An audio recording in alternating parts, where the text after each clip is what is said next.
you don't predict. If you're in the mood, we can take it to the moon. Just like a movie scene, table for two. No need to be fed, I want you instead. Halo semuanya, perkenalkan saya dari Sekolah Tinggi Ilmu Ekonomi Satya Dharma. Kali ini pada pelajaran manajemen sektor publik, saya akan membahas tentang teknik akuntansi keuangan sektor publik.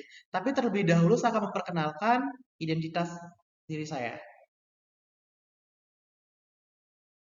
Perkenalkan saya sendiri, Koma Umbara Usahadi, dengan NIM 22011012, 22021, dan 012. Dan teman saya, Kadek Pujayanti, bisa lihat di gambar, dengan NIM 22011006, 220210006. Nah, pada materi hari ini, kita akan membahas tentang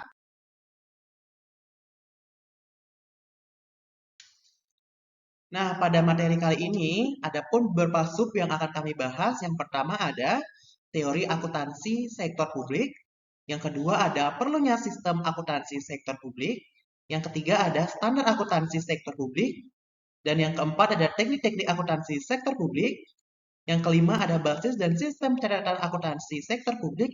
Dan yang keenam ada Ikhtisar. Nah, beberapa materi ini akan kami bahas pada video selanjutnya.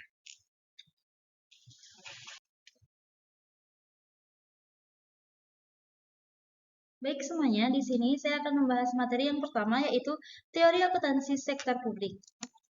Jadi, teori akuntansi memiliki hubungan yang erat dengan akuntansi keuangan, khususnya pelaporan keuangan kepada pihak eksternal. Teori akuntansi sektor publik sendiri sebenarnya masih dipertanyakan ada tidaknya teori akuntansi sektor publik.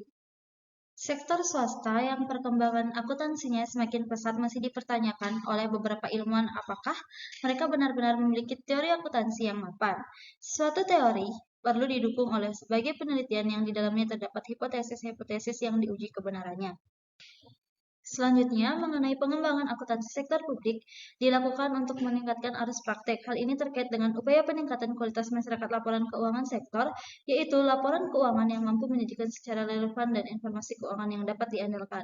Untuk menghasilkan keuangan sektor publik yang relevan dan andal, ada beberapa kendala yang dihadapi oleh sektor publik akuntansi. Kendala tersebut adalah satu, objektivitas, konsistensi, daya tarik, tepat waktu, ekonomis dalam penyajian laporan, dan yang terakhir adalah materialitis. Baik, selanjutnya yang saya akan membahas tentang materi kedua, yaitu perlunya sistem akuntansi sektor publik.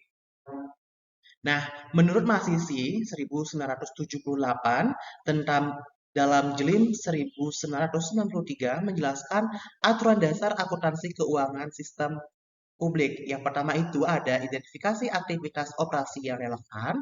Yang kedua, klasifikasi aktivitas operasi secara tepat. Yang ketiga, adanya sistem kontrol untuk menjamin kehandalan. Dan yang keempat, menghitung pengaruh masing-masing operasi.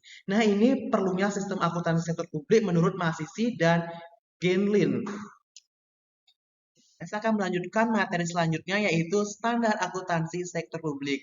Apa saja sih standar akuntansi sektor publik tersebut? Yang pertama, ada standar memberikan panduan tentang informasi yang harus disajikan laporan posisi keuangan, kinerja, dan kegiatan organisasi secara keseluruhan penggunaan informasi. Yang selanjutnya itu ada standar memberikan pedoman dan aturan tindakan untuk auditor yang memungkinkan penguji yang cermat dan independen saat menggunakan keahlian dan integritas dalam mengaudit laporan organisasi serta ketika membuktikan keadilan mereka. Yang selanjutnya ada standar memberikan panduan tentang pengumpulan data yang perlu disajikan berkaitan dengan berbagai variabel yang harus diperhatikan. Dan standar yang terakhir yaitu ada standar menghasilkan prinsip dan teori penting untuk semua yang terkait pihak dalam disiplin akuntansi. Nah, itu beberapa standar akuntansi sektor publik. Baik, melanjutkan pembahasan yang tadi, berikut ini ada hal lain yang perlu diperhatikan dalam menyusun dan menetapkan standar. Yang pertama, ada terlalu banyak standar. Yang kedua, standar terlalu rumit. Yang ketiga, tidak ada standar yang keras. Standar memiliki standar tujuan umum. dan standar kurang spesifik, dan yang terakhir ada pengungkapan berlebihan. Nah, baik teman-teman, saya akan melanjutkan tentang materi yaitu teknik-teknik akuntansi sektor publik. Nah, apa saja sih teknik-teknik akuntansi sektor publik? Berikut ini. Nah, ada beberapa teknik akuntansi keuangan yang dapat diadopsi sektor publik. Yang pertama ada akuntansi anggaran. Nah, apa sih akuntansi anggaran? Akuntansi anggaran ini adalah sebuah teknik akuntansi yang menyajikan jumlah yang dianggarkan dengan jumlah yang sebenarnya dan dicatat berpasangan ataupun double pintu masuk. Yang selanjutnya yaitu ada akuntansi komitmen. Nah, akuntansi komitmen ini adalah sebuah sistem akuntansi yang mengakui transaksi dan catatan mereka ketika perintah dikeluarkan. Sistem akuntansi akrual mengakui pengeluaran komitmen terkadang hanya menjadi subsistem dari akuntansi utama, sistem di mana faktur diterima oleh mengakui pendapat saat faktur diterbitkan. Yang selanjutnya yaitu ada akuntansi dana. Akuntansi dana ini adalah sektor publik. Masalah utama yang dihadapi adalah pencarian sumber dana dan alokasi dana. Penggunaan dana dan peran anggaran sangat penting dalam organisasi sektor publik. Pada tahap awal pengembangan akuntansi dana tentunya, dana tersebut dapat diartikan sebagai dana tunai. Setiap dana tersebut telah ditempatkan dalam laci ataupun cash drawer secara terpisah. Nah, itu beberapa teknik-teknik yang ada dalam akuntansi sektor publik. Baik, selanjutnya di sini saya akan menjelaskan materi mengenai basis dan sistem pencatatan akuntansi keuangan sektor publik. Penerapan dasar aktual dalam akuntansi sektor publik adalah pada dasarnya untuk menentukan biaya jasa dan pembebanan atas jasa, yaitu meningkatkan biaya yang diperlukan untuk menghasilkan layanan publik serta harga pelayanan yang dibebankan kepada masyarakat. Baik teman-teman semuanya, saya akan melanjutkan materi yang selanjutnya yaitu ada tentang ikhtisar. Ikhtisar apa sih yang saya dapatkan setelah mempelajari akuntansi sektor publik ini?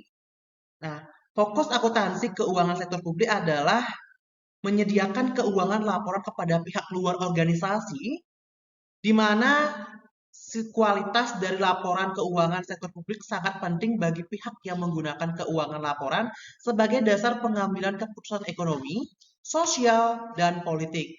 Namun, untuk menghasilkan laporan keuangan sektor publik yang relevan dan andal, ada beberapa hal atau kendala, yaitu ada objektivitas, konsistensitas, keterbandingan, ketepatan waktu, penghematan dalam menyiapkan laporan, dan materialitas. Nah, beberapa ikhtisar yang dapat kami sampaikan pada materi ini. Nah, teman-teman, saya akan melanjutkan tentang sesi tanya jawab. Nah, bagi teman-teman yang ada mungkin pertanyaan tentang pemaparan materi, mungkin teman-teman kurang paham, ada kalimat yang menjanggal, bisa dituliskan di kolom komentar. Tuliskan pertanyaan-pertanyaan yang menarik dan tentunya kami akan menjawab pertanyaan-pertanyaan teman-teman di kolom komentar. Baik, di sini saya akan menyampaikan berikut kesimpulan yang bisa kami sampaikan. Akuntansi merupakan aktivitas jasa untuk menyediakan informasi yang diperlukan dalam pengambilan keputusan. Pada sektor publik, pengambilan keputusan terkait dengan keputusan ekonomi, sosial, dan politik. Pada dasarnya, akuntansi baik pada sektor swasta maupun pada sektor publik dibagi menjadi dua bagian, yaitu akuntansi keuangan dan akuntansi manajemen. Akuntansi keuangan dapat didefinisikan sebagai suatu prinsip, metode, dan teknik pencatatan dan pengorganisasian data keuangan atas operasi atau kegiatan suatu entitas untuk menghasilkan dan memberikan informasi yang digunakan sebagai dasar pengambilan keputusan yang rasional. Pada dasarnya, terdapat 3 tujuan dalam mempelajari teori akuntansi, yaitu untuk memahami praktek akuntansi yang ada saat ini, mempelajari kelemahan dan kekurangan dari praktek akuntansi yang saat ini dilakukan, memperbaiki praktek akuntansi yang akan datang. Suatu disiplin ilmu dapat diklasifikasikan menjadi 5 kelompok. Nah, demikian pemaparan materi tentang akuntansi sektor publik. Mohon maaf jika ada kalimat ataupun kata-kata yang kurang mengenakan. mendengarkan. Dan akhir kata saya ucapkan terima kasih. Dan jangan lupa untuk bertanya di kolom komentar. Dan bye!